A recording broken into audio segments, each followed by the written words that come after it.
Sarah Noble and Savion Castro, who I will introduce in a moment. But first, in our weekly tradition, we'd like to remind you that we are here as an organization committed to empowering a generation of well Black women, and that includes our communities and our loved ones as well, Black women. So this is a space for everyone who loves and supports Black women and all of the people in our lives, our families, and our communities who we live and serve and progress forward with every day. This is a time for us to refresh ourselves, to get inspired, to lay our burdens down, and to talk about the issues of our day that are impacting our lives, and to walk away feeling more refreshed and hopeful than when we started. And we know that our guest today will help get us there as we ask lots of questions and ask you to ask questions and to give your commentary about where we all are collectively. It's been a long year, right? And we're still in the midst of a triple pandemic, but we have to remain hopeful while also acknowledging how we feel, how we're doing, and how we continue to move forward. So we're eager to talk about that today with you as we all recenter ourselves so we can continue to go the distance. Before we get started, Aaliyah, our Chief Programs Officer, will tell us about a few important community resources that we'd like you to know about. And of course, we always plug Mask Up, Mask Up, Mask Up.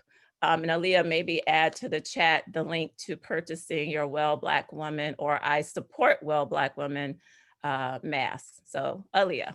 Yes, thank you. Our rates continue to rise in the state of Wisconsin. We must continue to be diligent. We saw recently the new executive order by our governor recommending all of us be incredibly safe and careful during this time. So I will absolutely drop that where you can find your mask in the chat.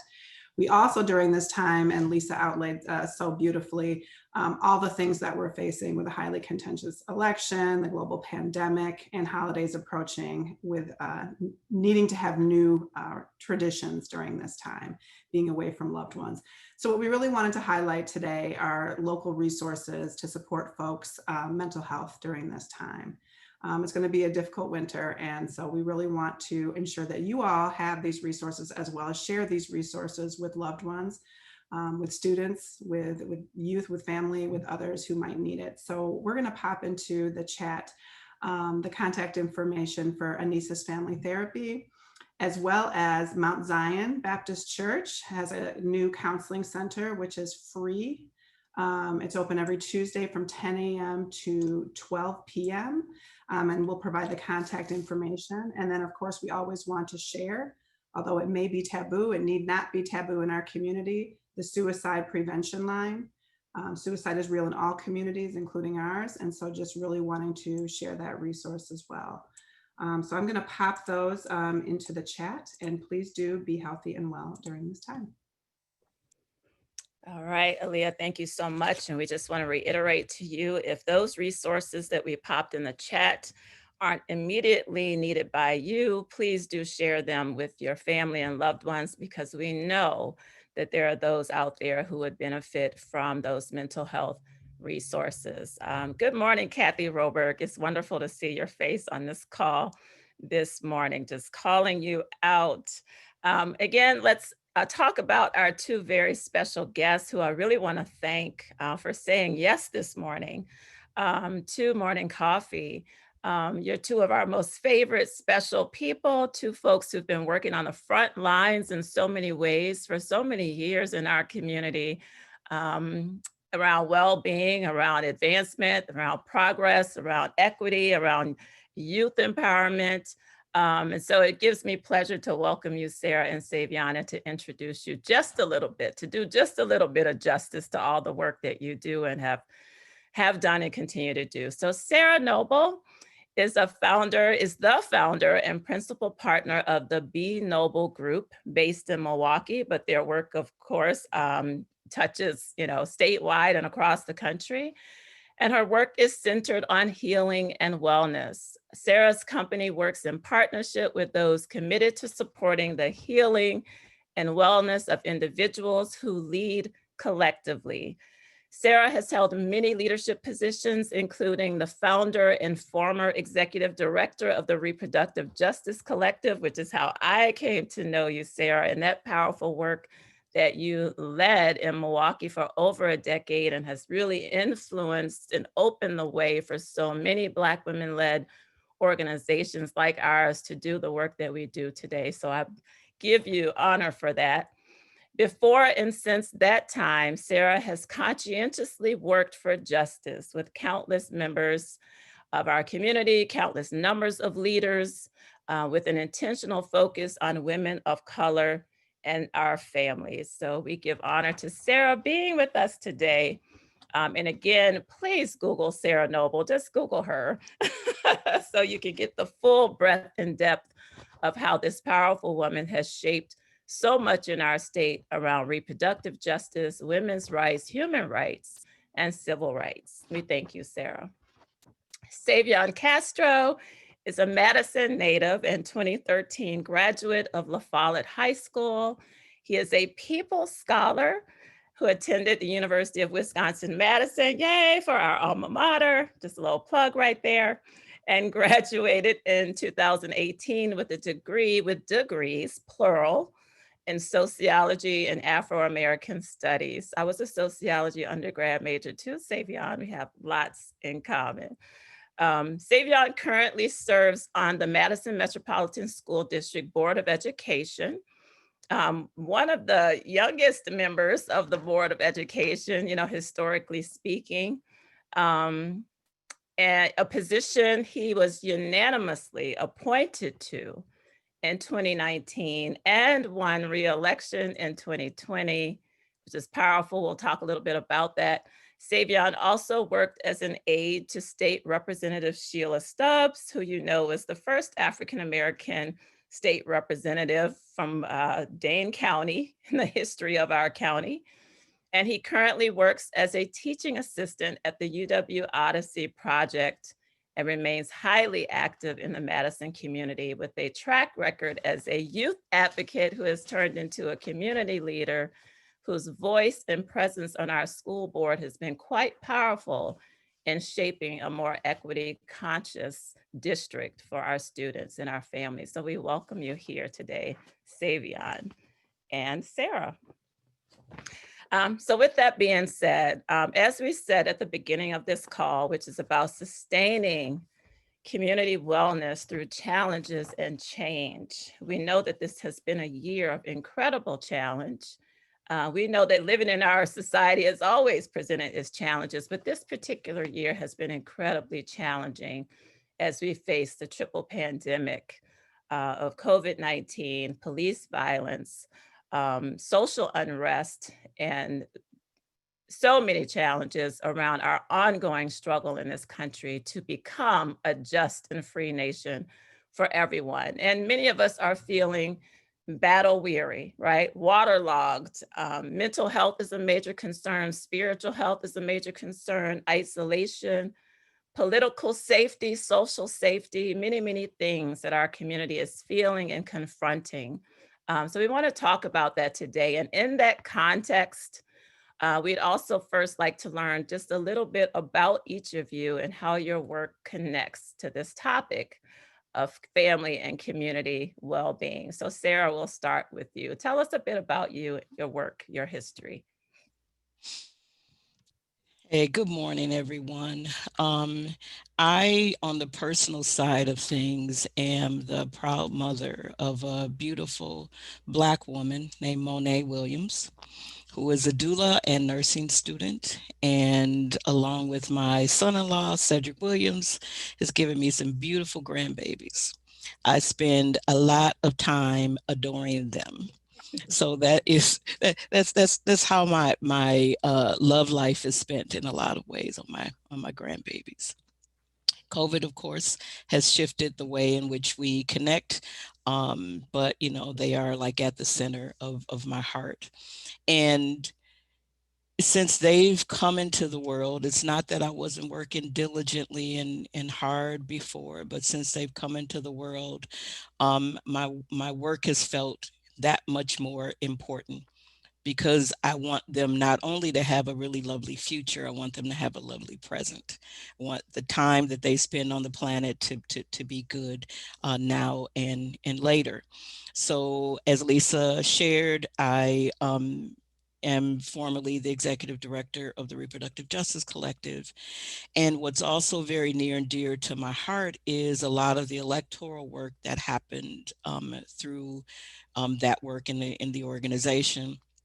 I believe very strongly in mobilizing people through first an organizing strategy to get folks to understand at the depth that is needed, the issues and the impacts to their lives. So what's really, really important to me are people, and people having the information every bit that they're needed, because much of what is really important really doesn't get shared, mostly with Black and Brown and Indigenous folks, poor people, with women. Um, and when we are informed about the ways that things have an impact on our lives, especially in terms of policies, it really sparks our energy. And I watched it, witnessed it in the work that I did, along with many other people in this community. But it sparks the energy to get out and do things like go vote, which is what you saw happen across the country.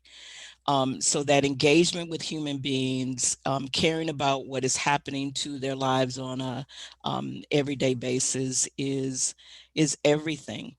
And I really, really mean that it's important for the healing and wellness of individuals to be there in order for us to lead collectively. So my real big push right now is to work with individuals so that they can think about themselves in the context of the bigger work, but think about themselves first.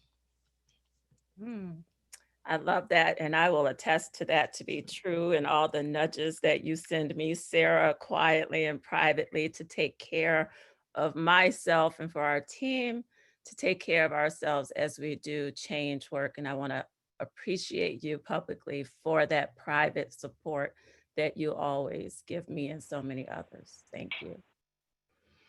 Savion, tell us about your work, who you are in this bigger picture of our Well, world. thank you for sharing this space with me. And I'm reminded of when Sarah and I's paths first crossed back in 2016, doing work in the community, trying to organize and get folks registered to vote and realize their rights and their community to, determine its destiny.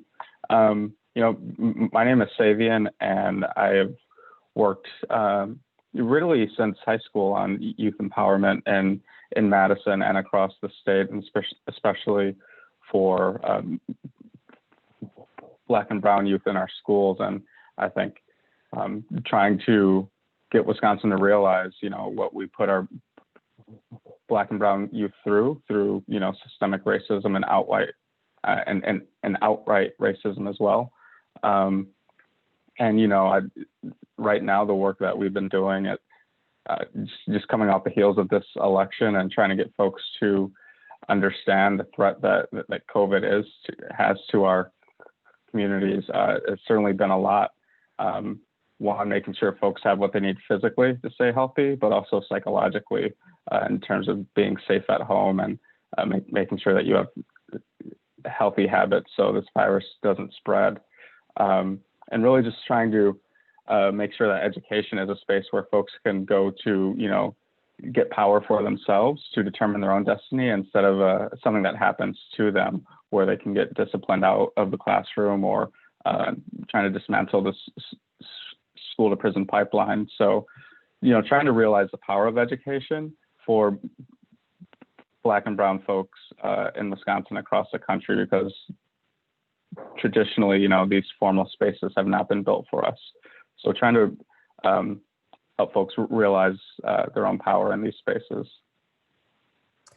So powerful. So we hope that they gave you all a taste of the work of these two incredible people and the work that we all continue to push through. When we talk about sustaining community wellness, it is in the context of realizing that we're not only pushing against a global pandemic, but against those continuing struggles for racial justice, pushing to dismantle, as Savion said, systemic racism, while taking care of ourselves, continuing, as Sarah said, to do the empowering work of helping our community name this predicament that we find ourselves in and to find our path to leadership, doing all of that while trying to maintain and sustain ourselves personally is the work that we do, is the challenge that we face every day. And we know we have to face it.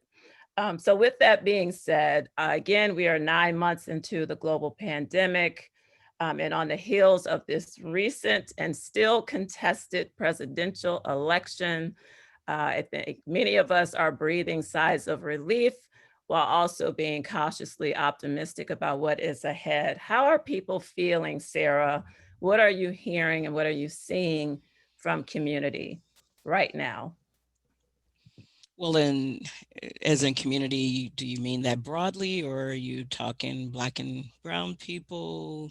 All of the above, with the Um, emphasis on Black and brown people, yes. yeah, well, I'm definitely seeing a split, which is not surprising in terms of the feeling between what white people are saying and expressing and what people of color, um, Black and brown indigenous folks are saying. And in my experience, um, we're saying this is good, that there is an opportunity to have leadership that is going to pay attention very especially to the pandemic, which is weighing heavily, as you said, on people. And not only there is it weighing heavily on people, but people are literally getting sick and dying. And still the majority, even though the numbers are going up and more white people are becoming ill and dying, we still are disproportionately the largest number. So I see the optimism from people around the fact that there will be leadership who will pay attention to this, but I see a lot of caution. And on the side of white leadership, or the white people that I spend time with, engage with, or on social media spend time with, I see a lot of celebration, but not what should be. And what should be, in my opinion, is the same that we're feeling as folks of color, and that is this is an opportunity for some shifts, and we really need to be cautious. What I love on the other side is that people of color are really figuring out how to celebrate themselves with all of the things that they have accomplished around getting people out to vote. But there's so much to do. There's so much more to do, and there will continue to be a lot to do, regardless of who's in leadership. We get that. What is very disheartening is I don't think white people get that. White progressives, very specifically, don't get that. There was supposed to be a shift in their doing because they claimed they had a different mindset in 2016. And I see, much of the same in 2017 and in 2018 and 20. So yeah, I'm not sure if I'm fully answering the question, but I think, Black and brown and indigenous people are, as you said, cautiously optimistic. There's so much to do. There's so much still wrong that needs to be right. And but we got the blueprint. Trusting ourselves that we have a set of knowing to get this done is really critically important. I love that. And Sarah reminded me through something that you said, Sarah, to ask you all, how are you feeling? That's usually the first question that we ask is how are you feeling on a scale of 1 to 10? And also, how are you feeling about last week's election results? What are you optimistic about? What are you worried about? What questions do you still want our public officials to be accountable for? What issues? Whatever you feel like answering in that uh, breath of questions that I asked in one breath. Please let us know, how are you feeling about where we are today? Savion, what are you hearing? What are people feeling where you're sitting? What are you seeing ahead for us? Thank you. Yeah, I think related to a lot of what Sarah said, there's so much to do. There's so much to do. And Black folks and Black and brown folks and Indigenous folks, especially Black women, are having to do a lot of the heavy lifting in that work, because, you know, we're still trying to educate people on how systemic racism works, or just getting to trust our intuition based off what we're seeing and our own sense of injustice that happens in our society that we need to pay attention to. And so I think a lot of folks, and me especially, have a cautious sense of relief a little bit after the last election. But it's still staying vigilant and, you know, trying to balance so much. I think at the best, I've seen folks really make a concerted effort to center their own self-care, especially in these times, whether it be their physical health or maintaining their psychological health. But, you know, there is no end goal to health. It's a constant maintenance. And so, you know, that's just really critical, maintaining those healthy thought habits, maintaining those healthy physical habits to keep yourself sane and centered in this work, because it's so easy to immerse yourself in the work and attuning to injustice in our society that we need to address, while kind of losing the sight that, you know, you're on this earth too, and you deserve care and well-being. And so, and also what Sarah said is, it is disheartening to see leaders act recklessly, especially with the virus like this one. And even if it affects their own community, we know that, you know, what typically affects America with a cold affects our community much deeper. And so just trying to keep all these things in balance, and doing what you can in the community and your family to make sure folks are socially and emotionally being attended to, but, you know, that physical health, making sure they have their mask and hand sanitizer, or, you know, going the extra mile for our elders in the community too, to make sure that they have food in the house so they don't have to put themselves at risk.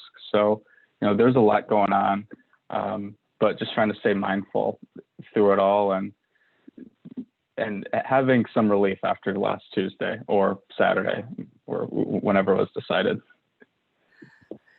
Right, that was so on point. Not last Tuesday, not last Friday. What day was it, right? And we're still in the midst of seeing calls for things to be recounted, and we'll see where we go from there. I really love both of your attention to all of the points of well-being that we have to maintain and sustain as we remain politically vigilant and socially engaged. And it's challenging, something that you said, Savion, down to our elders, right? And caregiving and people that we're looking out for in our community. I know in a typical day for me, I may be giving a speech or writing an opinion piece, or helping solve a real crisis with a woman or a family, or our organization is doing these things while just hanging up from a conversation about my father's health and his care and what's needed to put in place for him, and hearing about a neighbor who has COVID who needs help to figure out where to go get tested,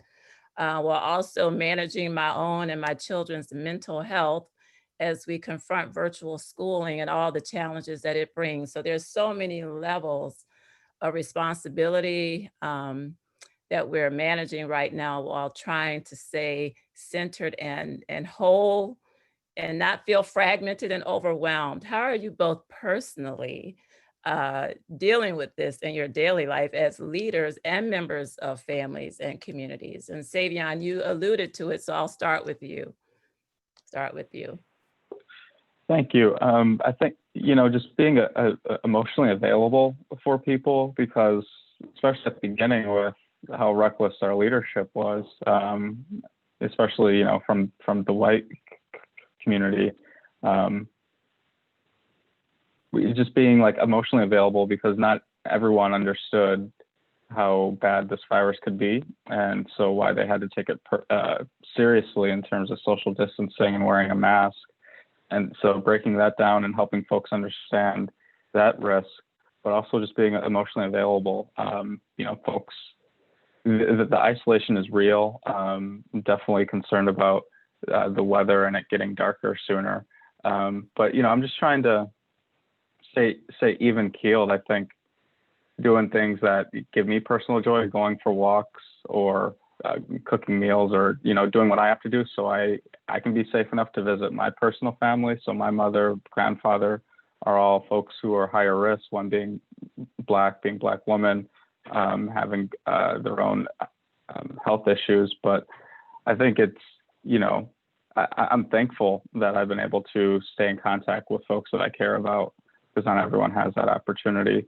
But it's been a lot of FaceTimes with close friends, a lot of FaceTimes with loved ones who I would have ordinarily visited in normal times, but just making it work. And just realizing that, we're going to get on the other side of this. We're going to get this curve under control, and just maintaining hope on that end. Absolutely. Sarah, how are you navigating these waters? Well, one of the things that I have been diligent about is taking care of my own safety, taking full responsibility for taking care of my own safety, which really translates into telling people how they can be in space with me, which, is not easy. It's really not an easy thing to do. So for example, somebody coming in to service my home, demanding that, they wear a mask on their full faces, including their noses and mouths. And at no time do they take their mask off. They need to get in and get out, have a limited time in my space. But again, I know that that's not an easy thing. That in and of itself comes with a lot of stressors, because you don't know whether the person that you're speaking to and you're making these demands of, whether or not they're going to be okay with that. And then whether or not there's going to be some ill feelings, confrontation, or whatever associated with that. But what helps me stay grounded around looking out for me is making sure that I have a set of practices so that I can remember where I am, how my body is feeling, where my mind is going, what my spirit is doing. And what I would love to impart, if I say nothing else on this call, is so important for us not to beat ourselves up by not being able to figure out how to, have a best life during a pandemic, or love yourself, or whatever. If there's no practice that places some intentionality on where you are, like what you're feeling, it's really hard to be in touch with that. And I love people saying, love yourself or living your best life. But for most human beings, the most that is an affirmation. It isn't a way of being. It isn't what we're actually able to accomplish. Because what has to come first is our ability to notice when we're not having a good life, when we're not loving ourselves. And I don't believe that's possible without some practice that we do, practice, and, means something you do consistently, very regularly, without some of that coming in. And for sure, I get off track, even with a set of practices. But it does help things to go better. And I don't feel nothing when someone resists, my, demands around, wearing a mask. It's not like I walk off and I have a practice and I say, oh, I don't care, but it about how they feel or how they react to me. But it helps me to stick to that place that this is important. Regardless of how it feels, this is important. And what Savion said, it also helps me to remember, get outside. Yes. And go for a walk. Call somebody and have some kind of connection to a human being, whether it's a voice call or a video call, so that I'm not always isolated from human beings. And then I do my very best to try to think creatively about how to see humans, like in the person, in the fresh flesh, like 3D. So I'll, go by my daughters and I stand on the sidewalk. My grandchildren stand on the porch. We have a brief chat and I go on about my business. It helps me to keep myself moving. I love that. And this is so critical to talk about. I realized recently in speaking with someone that it's for people, no matter what your current family arrangement is. I know folks who have told me they're struggling with isolation and having a practice, right? A wellness practice.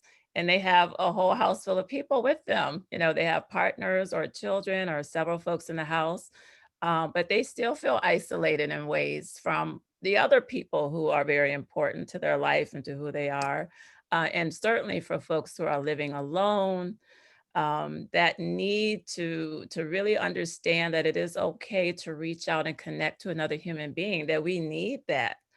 That being strong through a pandemic on your own is not a healthy thing. We need to have personal strength, but we also need connection. And however we can get that connection in a healthy way, fight for that. Reach out, make the phone call, use, as Savion said, all of our virtual means of connecting with people. If you need to process the election, call somebody to talk about what's happening on TV. Call to celebrate about our first woman, Black woman, Southeast Asian vice president of the United States. Call somebody, but do that reach out, because our mental, physical, spiritual wellness is so crucial to staying in this in the ways that we need to be in our lives, for ourselves, for others, and for the work that so many of us are a part of pushing forward. So, Aaliyah, what are we hearing in the chat in response to how people are doing or what's on their minds? Yeah, people came in today, and Lisa, don't worry about it. You may not have mentioned it, but we were already on it. We have Good. morning coffee, and we know that we're going to check in with each other and welcome each other into the space. So there's been a lot of community in the chat. Checking in, people excited or feeling some energy around the election, but as everybody's saying in this conversation, also some caution and understanding that we need to maintain our energy through the type of self-care activities that we're talking about in order to continue through what we know will be a challenging few months during the transition, the potential transition of power, speaking that into existence. And so folks are talking about that. And really thinking about the excitement again around the vice president, and just around not just the vice president, but just thinking about who will be brought into positions of power in the larger administration as well, as we change into our new president. So yeah, there's a lot at stake, and just really needing to take care of ourselves and our communities during this time. Absolutely. I do want to call attention to one comment that just has me intrigued, because maybe it's speaking to how I feel. Bethany says, "My word is apathetic. I'm not feeling particularly optimistic or dreadful, but very in the middle with everything up in the air, and trying to preserve my emotional energy as we head deeper into this pandemic and whatever may happen in January."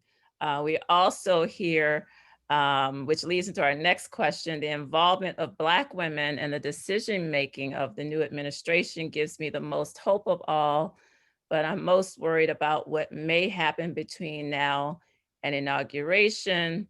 Someone says the election results are encouraging, and that they are looking to see what comes next. So on that note, one thing that we saw in this election cycle was the incredible power and resilience of Black women, Black organizing, Black vote, Black women's vote, women of color across the board, and young people. There have been many articles that have said that the Black women's vote, the vote of color, and the youth vote is what really carried this election, this cycle. Their actions shaped the outcome. What does this tell us, Sarah, about our capacity to persist through challenging times? And you kind of answered it earlier. When people are ignited in their understanding of the issues that we're facing and the impact on their lives, it pushes us to be energized in a certain way. And we saw an energy in the midst of this very destabilizing time that we're living through. What does this tell us from how we saw Black women organize, and Black men and youth and Indigenous women? What lessons can we glean from this about persistence? If it's okay, I would like to respond a little bit about what someone said in the chat about apathy, and then answer that. Is that cool? Absolutely. What I want everyone to remember is that sometimes we feel numb. You don't feel kind of maybe on one side or the other, but that too is a feeling, to feel numb. And there's so much power, as Lisa said, in reaching out to another human being. If we can teach each other just how to listen to each other, it will go a long way. And I have a tool that I will send to you at the foundation that you can share with people. But there are just some simple ways in which you can, just have some agreement with the person who is listening to you. And when you're listening to someone, something like the call is just not about advice. It's not about that at all. It's just about listening. It's simple and powerful, but I will share that. So with regarding the question about, all of the igniting and all of the energy and all of the success is who we've always been. And I think this moment, the numbers, record numbers of voters, the fact that Black and Brown and Indigenous people have really tipped the scales, on, having, more people get out and vote than ever in the history of voting, and all of that is a part of who we've always been. So it's a really good reminder, I think, of who we always have been. So if you can think about any struggle any group of people ever had, they were ignited from the first moment of the struggle. So Native people, they were ignited from the first moment that, white people, came and stole land.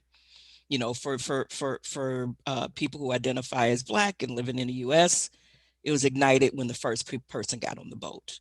We've never stopped being a people who, energize each other in the worst and most difficult times. And young people, and because I'm an elder, when I'm saying that, I'm saying people who are 50 and under are some of the most brilliant human beings on the planet. And it's really important for us as elders to remember to remind them of that, because you know that, to remind you of your brilliance and for you to hold it and own it. And I say all the time, I said I was going to say this at the end, but what is so important to remember is that because of the young people that we have leading this movement, the planet is in good hands. It's important for us to have that to hold on to. Things aren't perfect, and in many ways dire. And yet the planet is in good hands, because more than one thing is true at the same time. It's rough out here. And there are some amazing, creative, brilliant minds pushing back, saying no, changing how things look. Look what happened, in this election. It demonstrates, because, younger leaders were on the forefront of getting that vote out. Yeah. And it demonstrates the power that we actually have. We need to hold on to that. And it's so much power. So much power when you really look at it closely and deeply, and all the mobilization that it took to get there. I'm just sitting in awe of it. Savion, as a once upon a time youth organizer, and someone who's really spoken very loudly about the power of youth, and the desperate need to pour into our youth, particularly as we think about racial disparities in education, the school to prison pipeline that I know you've spoken about vigilantly, and all the issues in our own district with closing an achievement gap.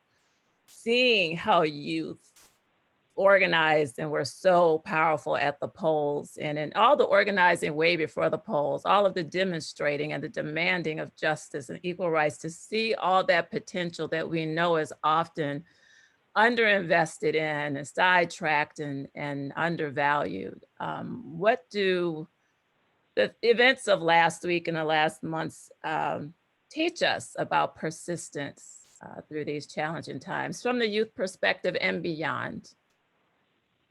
Yeah, this time is given, it's a unique opportunity for self-reflection and self-discovery too. And there's just so much to absorb. It's funny how our school system traditionally, labels our Black and brown youth as deficits, when in reality, it's our systems that have so much to learn from our youth, and how youth have consistently pushed our society to be more just and fair towards people.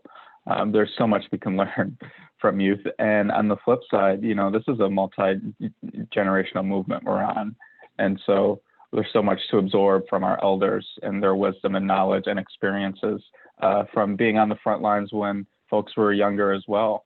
And just so thankful I've had the opportunity to, hear stories from my grandfathers, or my grandmother, grandfather, from Sarah and everyone on this call.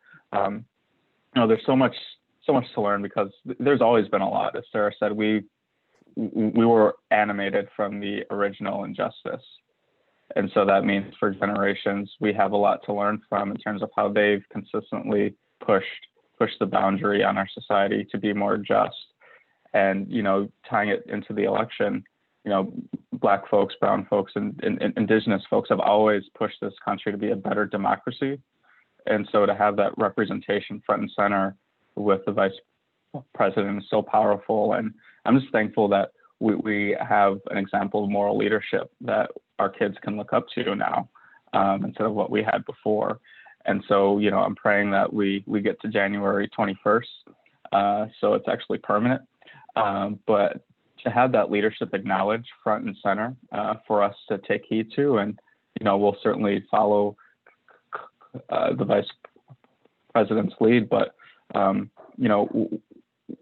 we're on a long path, or we're on a long road. And so there's nothing wrong with taking a break to center your self-care and your well-being, so you can be better prepared on the journey ahead. So, there's just been a lot of absorbing and self-reflecting that we have an opportunity to do, and an opportunity to rethink things wholesale.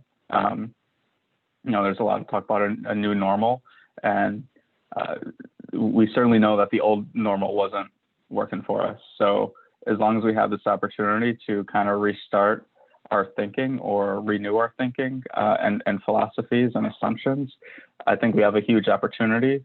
But, there's always a balance with, we've got to take care of our immediate needs as well, in terms of short-term and long-term. I love what you all offered, and it just made me feel so hopeful, and realizing that we have to always do what you did, Sarah, is bring us back to the reality that there's more than one truth happening at one time. There is the negative, there's the positive, there's the yin, there's the yang, and that ultimately our planet is in good hands. Savion, something you referenced, that this is a multi-generational movement. We don't typically use that term as much, and I think we can't deny it at this point, because this election result was really the result of multi-generational forces working in the same direction, whether separate or apart. And that has always been fundamental to our community, to Black, brown, and indigenous communities, is the conscientious reliance on the multi-generational way of seeing things. And I just think we need to look at that and crystallize that as a community, because that is a strength. That is our powerful strength of how we've always operated and survived and sustained ourselves through many challenging centuries. So I just wanted to call that out. that in this new normal, I think we have to have a very intentional focus on what it means to lead multi-generational movements for change in our nation. Our future relies on us doing that, I do believe. I have an aside question for you, Sarah and Savion, and then Aaliyah is going to ask the next question. But Sarah, for you particularly, we cannot underscore enough the powerful role of Black women in this election, in this movement, in the whole cycle, like you both said, from the beginning to now. The survival of our community has in many ways been so attached to Black women's resilience, Black men's resilience as well. But there's something happening in the larger picture of things where this feels like a moment for Black women in time, where our leadership and our presence is emerging in a way that we have to call out. What do you think is fueling that? What do we need to understand about the power and this time for Black women? Well, the first thing I say is about damn time, you know. So that's just my first thought. I really believe, honestly, we have this moment because we decided to take it. You know, we have been relentless. It didn't come because, you know, somebody said, here you go.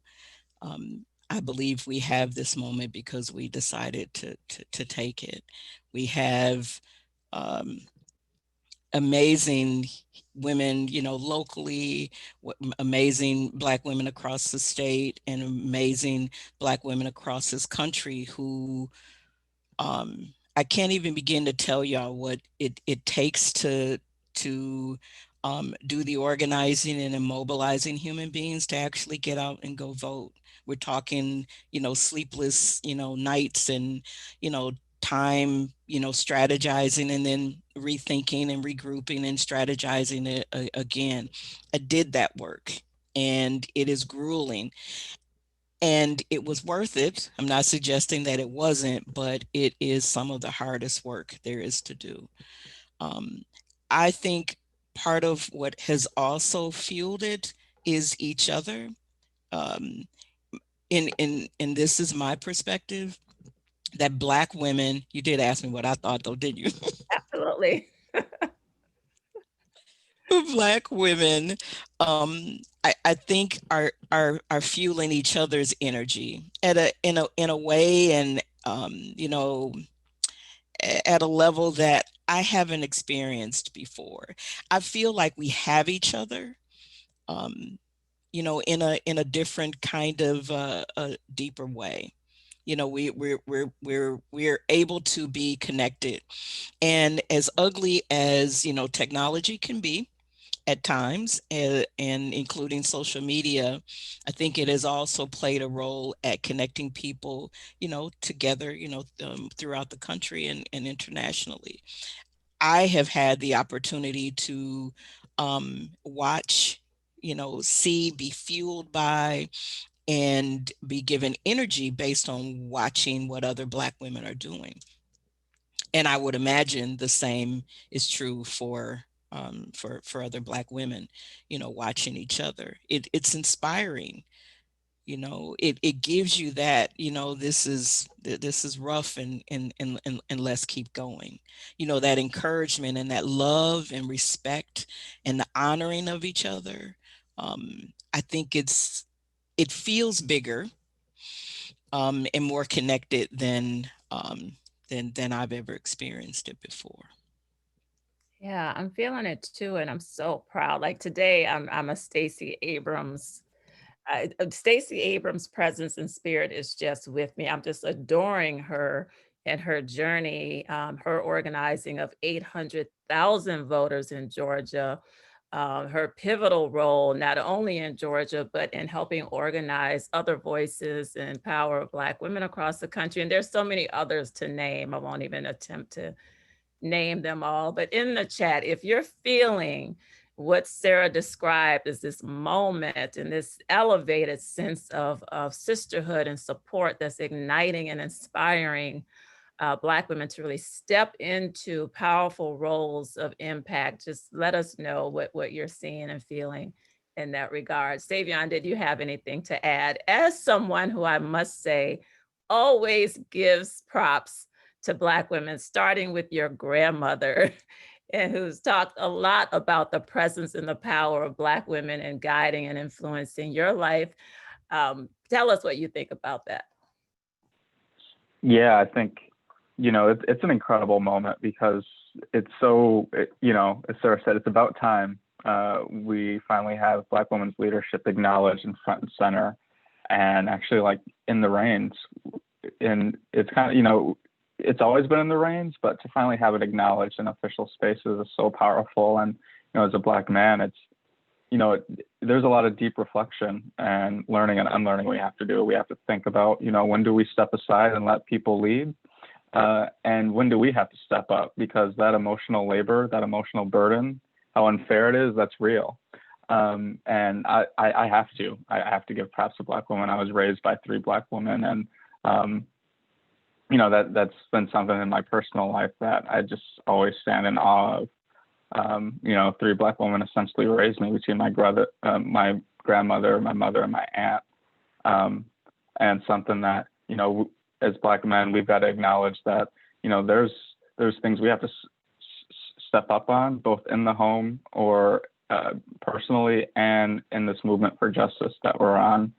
And so there's just so much to learn and absorb, especially the wisdom and knowledge, especially in our young people, that keep us moving forward as a community, and keeps us resilient against, these threats from white supremacy, physical and psychological and spiritual. So I stand in awe of the resilience, and just, I'm here to learn as much as possible, and, taking heed on when to step up or taking heed on when I should take a back seat.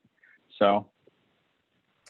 Oh, I love that. I love everything that you just said, Savion. I love every word of it. And I apologize for my giggles as you were talking. They were because of Shalisha's comment that we had the added power of Black angels called in from Africa. And if you guys have been watching the media, you'll get what that joke means. But we had the added presence of African angels, who someone called up in prayer. It's just a funny moment. Google it and you'll know what I'm talking about. So that would explain my giggles during your segment, Savion. Well, yeah, I know what you're talking about. That serves her right. That's her fault for summoning the spirits and the ancestors. So calling on our ancestors to come here, and they came in powerful force. So Ali, you have the next question to offer up. And we are, you all, I don't know if you saw as you registered, we did designate this call to run through 10:15 a.m. So if you're able to stay with us that long, do. If you have to sign off at 10, do that too. But we're going to carry forward to 10:15. Aaliyah. I think we're going to be losing Savion sooner. He has a meeting coming up, but so I'll begin with him. Savion, you talked about this being a moral victory, and youth being able to look up to someone with moral values. And yet we saw that this moral victory was very marginal, right? In some states like Wisconsin, less than a percentage point, and across the nation. So we think about this nation divided, and I've talked to Lisa and others, and families divided over this vote, and communities divided as we continue to struggle and evolve beyond racism, which we continue to struggle. And yet we see our first Black Asian vice president elected. And so we have this dichotomy, right? And so I would love for you guys to talk about, like, how do we interpret this dichotomy? And then how do we talk to our children? Because in my house, this is a conversation. Like, how is their TT voting for someone that they know, doesn't support the values that we support? So how do you talk to your children about what this means for their lives and their future, both in the positive sense of that we have a Black VP, and also in this divide with our neighbors and some of our loved ones? Yeah, that's a really important question, because looking at history, we've always have had to have these spaces of resistance, because we know that at times the majority of the country talking about white folks have not valued our humanity, which is why we say Black Lives Matter. And so it's really important to know yourself, know thyself, and have a really strong sense of self-dignity and self-worth so that you are resilient to the fact that this was a razor-thin election when the moral implications were anything but. And so really knowing yourself and having a strong direction of justice and knowing what's right is so important, especially for our youth, because in our education system, particularly the signals and imagery and values that our kids get rarely, especially for Black and brown and Black women in our education system, does not affirm their humanity. And so knowing that interior self-worth is critical to stay resilient, especially in the face of the facts that you just mentioned. And America has kind of always been this way, and it's been Black and brown folks who have always bent it towards justice. And so keeping that fact central and knowing that we have a really important role to play, and that it's for the long haul. So there's nothing wrong with taking a break and focusing on yourself for a little bit as well. Absolutely. Thank you for that. And thank you for your time with us here today. I know that you have to leave us sooner than later, but I'm really excited that you are charting a path for our youth with the values that you bring. So thank you for that. And Aaliyah, can I just say to Savion, it is so wonderful to see your face. It's been a minute. He talked about us meeting when we first started the call, and from the very first moment up until now, I've been nothing but impressed with who this man is.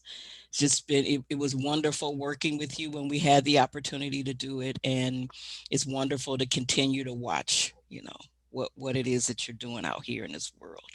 It's a cool thing. Good to see you. It is. Good to see you.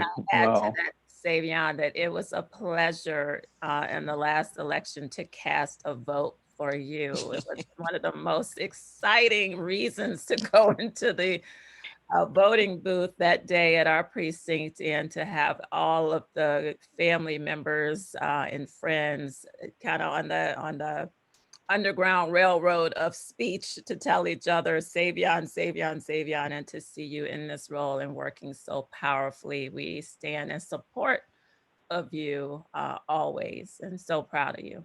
So proud. Thank you so much, and for especially sharing this space and knowledge and wisdom with me, and definitely want to support you all as well. So would love to join y'all for coffee again. Awesome. Open invitation. Thank you. Take care. You too. So go ahead, Ali. I think Sarah has to answer that question. Yeah. About the little people. One of the things that I know is difficult for whether you're a parent or you just have, little people in your life, is to talk about, those really big and tough, kinds of subject matters. And yet it's necessary for us to do it. I would strongly recommend for adults to just spend a little time. I talked about listening before, and I tried to quickly on the slide send the document, but I wasn't able to do it. So I'll do it afterwards that I've referenced. But, what's true for adults is what's true for young people, for little people even, to listen to them. So we can be assured that they're watching what's happening. They're watching the reactions of the adults. They're listening to, what we listen to at times, because they're in the spaces with us, and they know, what doesn't feel right, what isn't, even though they're, they have young minds, because they were born brilliant. So, it's important to just spend time just listening to, what they think about, what they're seeing or what is happening. And it's an opportunity to have them ask you questions, or you impart some knowledge, depending on obviously how old they are, that will work for their understanding. But it's really important for them to not be isolated, from this. I had my first organizing experience at 7. I promise you, it had an impact on my life for the rest of my life. And it wasn't like, my mother took me door knocking, and it wasn't, for, something happening around elections. It was to organize our block and ask, questions about what were we going to do for the summer. And it shifted the way I thought about, engaging in community at 7. So, it's really important, to remember that they're human, even though they're smaller human beings, and they have much capacity for understanding and then engaging, with you about, what it is that they're seeing and experiencing.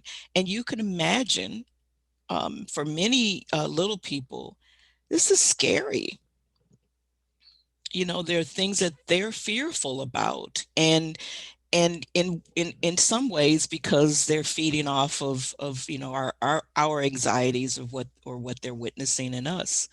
But it's really important to um, to believe that they have something to offer, in this conversation, and to engage them in it. And was there something else you asked, or? Oh, that was beautiful. It's funny because we're talking about youth, but the funny thing is it's difficult for adults. So I'm happy that you said that as well. It's difficult for adults to think about engaging with folks who have different beliefs when it comes down to something as like racism.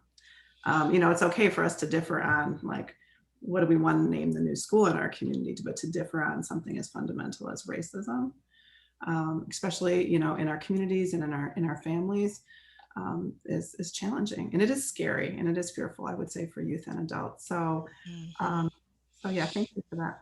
Yeah, and can I just add, when I said more than one thing is true at the same time, it's important to impart that, to little people. It's the place that, hope lies for us. My dear, lovely friend, LG Shanklin Flowers, those are her words. She's the first person that I heard say that, and just taking that in, I was, a much older person than a little person, and it really transformed how I thought about things. So, they need to be hopeful too. And it's really important to listen and acknowledge all the hard, because that's real. And remember, there are other things that are happening that we truly can be hopeful about in the moment, and truly be hopeful about in the future, which they're going to be a part of. But we spend a lot of time saying young people are our future. They're our present. Mm-hmm. That's where it's at. Like focusing. I mean, and it's great to think about, what, and right to think about, what is beyond today. But thinking about today is good too, and them being a part of that, and having experiences just as we are is important as well. Absolutely. I know on election night, well, maybe it was Saturday, my 13-year-old son came into my room to say to me, that he acknowledged what had just been called. And I could see him exhale at 13.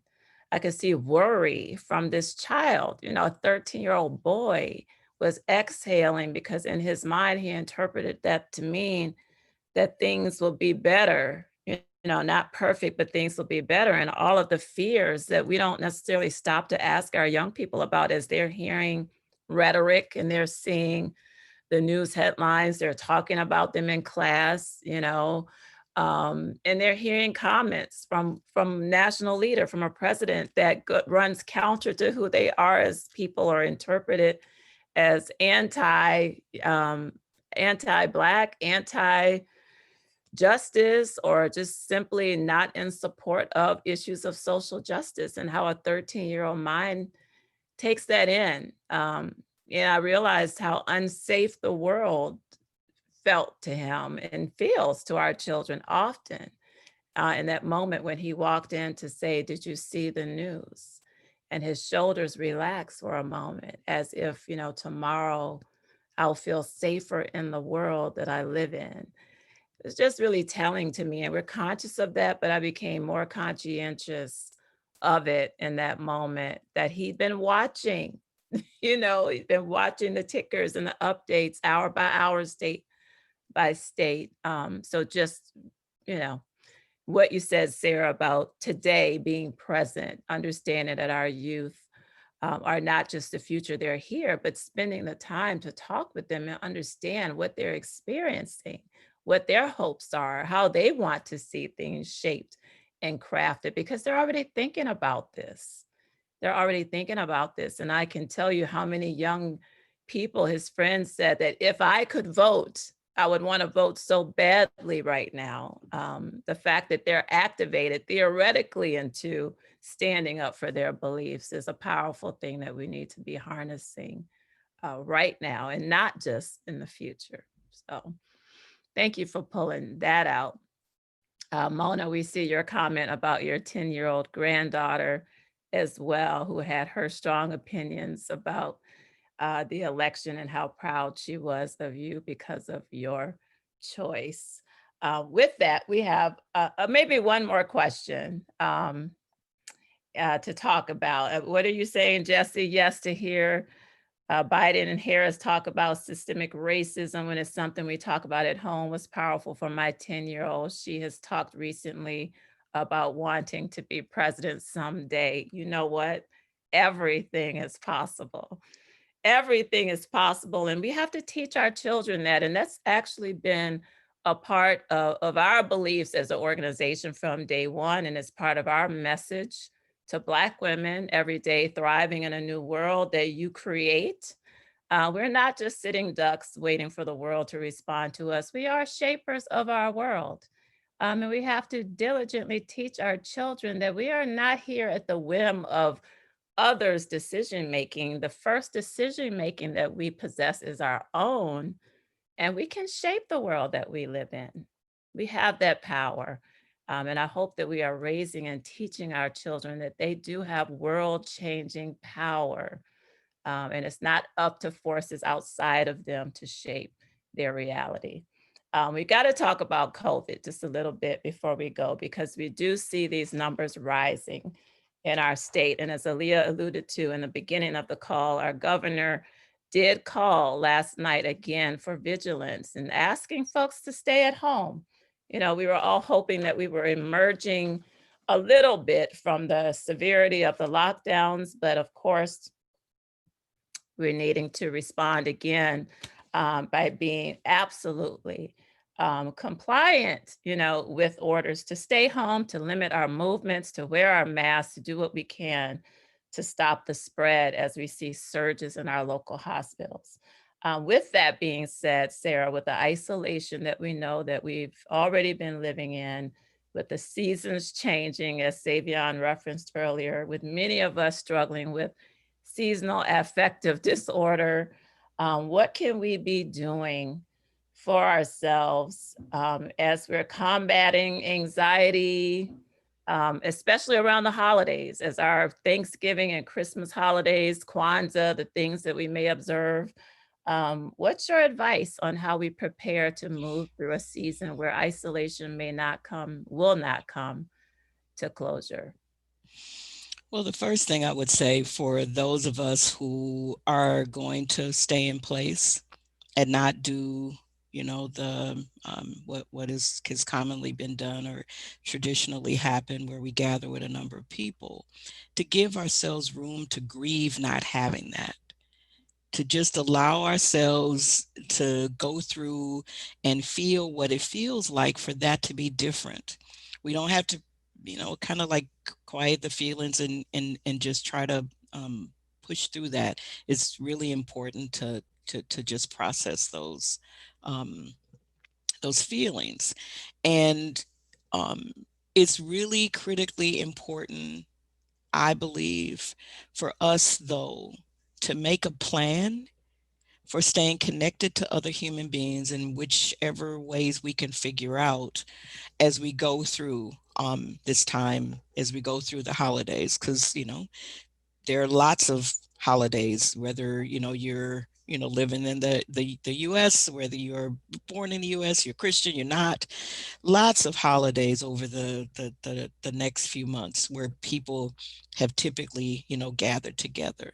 So rather than just kind of coast to the moment, I believe people need to have a plan for how you can stay connected to other people, including people who live with a number of people, because while it's clear that people who live alone are isolated, I don't know if it was you, Aaliyah, or you, Lisa, who talked about there are people who are in households with a number of people and they still feel, isolated. They still feel worried about not being able to do the things that they normally did.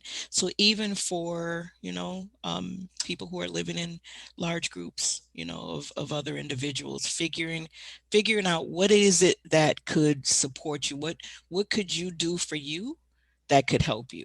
Now, again, I believe getting to the um, like the center of, what that answer or truth is for you really requires you spending some time in an intentional way, being listened to, having the time, because what often happens for us when we're doing that, when somebody is listening with intention, they're not listening to give us advice.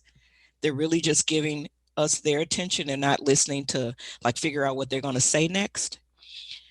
We start talking, in a way that we're thinking out loud. We're giving ourselves our own, like handing ourselves information that we need to do more than survive, to do more than just survive this. So in the middle of those kinds of conversations, or being listened to is a better way to say it, because it's not exactly a conversation, we can come up with, well, you know what I really need? I need to make sure that even if I go stand outside for 10 minutes because we're about to be cold, I'm going to do that, and I'm going to do that before dark. And I know that seems like maybe a simple kind of thing, but it can make all the difference in the world around a human being's mental health. And I don't know what it is for another person, and nobody else does either. That only that person knows. But I would say make a plan for how is it that you're going to do more than survive this, but how you're going to manage through in a way that serves and supports you. And I would definitely begin with finding somebody, maybe not in your household, probably not in your household, to listen to you.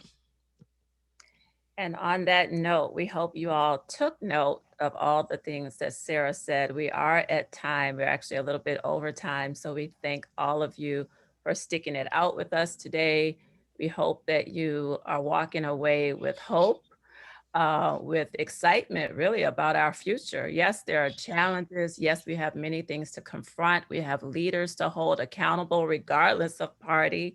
We have issues that we have to continue to press forward on. And we have ourselves and our families to take care of. We must sustain our well-being through this time period that we are living through, and we already have the tools. Please promise that you will take out a pad and write down your plan, as Sarah suggested, on how you will do more than just survive this winter, this period of uncertainty, because we're moving into more uncertainty as the months progress. All the answers won't come tomorrow, but we have to be well regardless of what answers do and don't come on the larger scale of our society and world, and continue to persevere.